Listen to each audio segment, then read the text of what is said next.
Assalamualaikum warahmatullahi wabarakatuh. Urang lajengkeun pembahasan sareng Safinatun Najah anu bagian katilu. Mudah-mudahan mangpaatkeun kaula sareng ka para hadirin sadayana.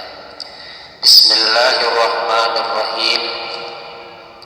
Wahtitamiha sareng ditungtunganana ieu tauqidat wa ma hamalanin sareng hante pati-pati ngajurung kaula ala jam'iha kana ngumpulkeun ieu tauqidat ila roja angi opo ngarep-ngarep dakwatan kana duana rajulin hiji pamegat solihin anu soleh yantabi'u anu ngalap mangfaat ieu pamegat minha tina ieu tauqidat bimas'alati kana masalah payamudu mangkabalik nafmuha opo kamangfaatanana ieu tauqidat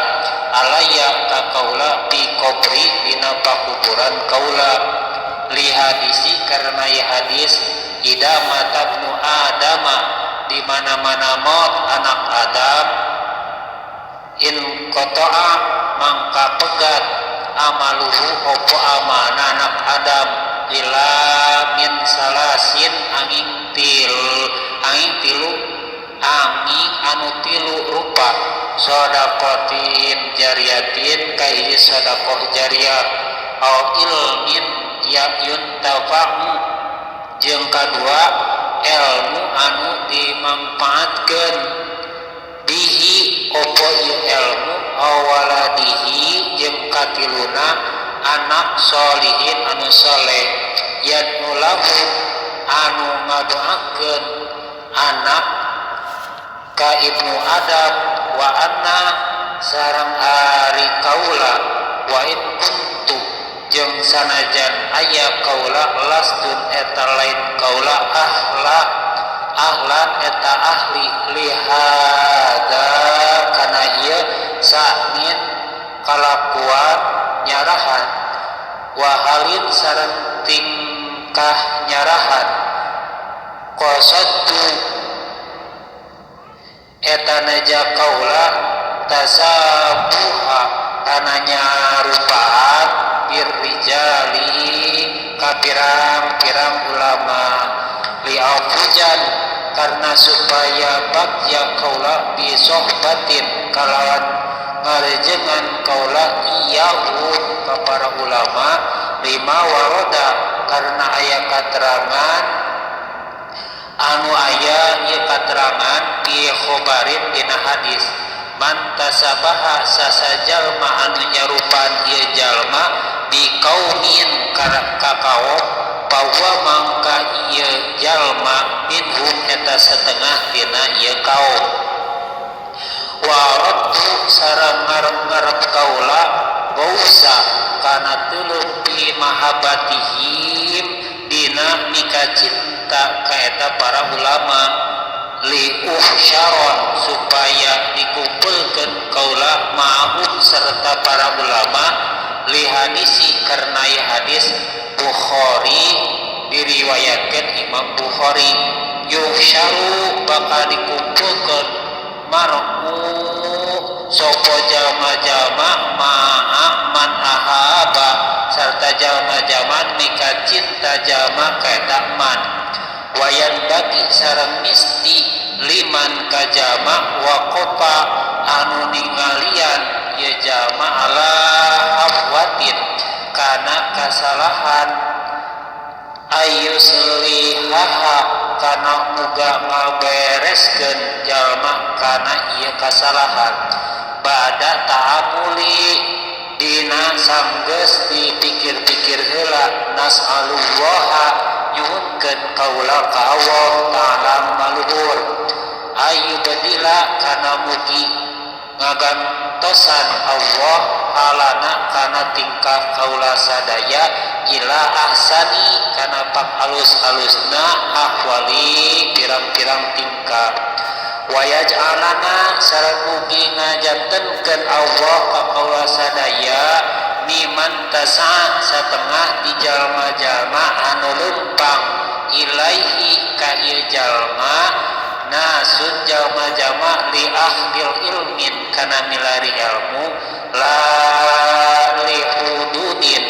lian lain buat nyokot kana bagian dunya kana dunya paniati anu ruksab wa yumtianan sareng mugi maparina nikmat Allah ka kaula sadaya binadori kalawan tiasa ningali ila wajhil karimi kana dat Allah karimi anu mulia fi daril baqiyati dina tempat anu langgeng nyatana akhirat. Qala musanifu mangkanya rios ajengan musonif rahimahullahu ta'ala muga ngarahmat kajengan musonif Allah ta'ala bismillahirrahmanirrahim bismillahi kalawan nyebat jenengan Allah ar-rahmanin anu maparing nikmat umum Allah di dunya ar-rahimi tur anu maparina nikmat khusus Allah di akhirat ay bikulil ismi tegasna kalawan tiap-tiap jenengan min asmaidati dina pirang-pirang jenengan dat Allah a'la anu mahaluhur mausufin anu kasifatan dikamali kalawan sampurnana ali pirang-pirang amana au biiradatin atawa kalan meresahkeun dalika kana sampurnana padamelan u'alifu nganggit kaula mutabari hana ngalap kaberkahan kaula mutabarika hana ngalap kaberkahan kaula au musta'inan atawa hana nyuhunkeun tulung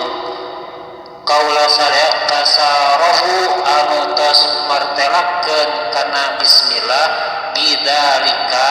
kana ieu tiap-tiap jenengan syekhuna